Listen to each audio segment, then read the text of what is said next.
I am the Tofu Golem. Please enjoy the video. You begin by preparing the iPhone. Make sure it has enough battery or is plugged in so processes aren't interrupted. First, swipe to Control Center and toggle airplane mode off and on. This resets radios quickly. Next, open Settings Airplane Mode and confirm the toggle matches Control Center.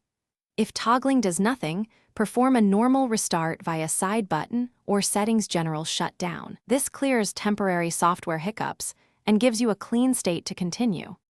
Once done with basic toggles, move into Diagnostics. Reset network settings to clear corrupt Wi-Fi or cellular configs. This won't erase personal data, but removes saved networks.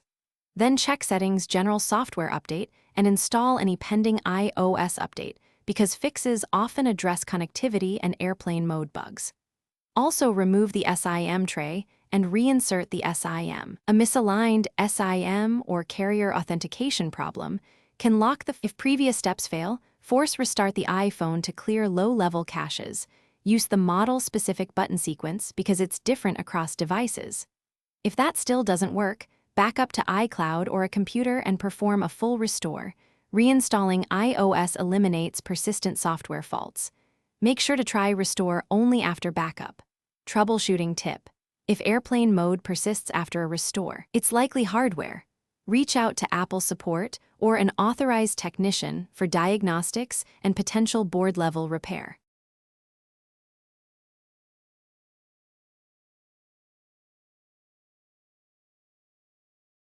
Thanks for watching.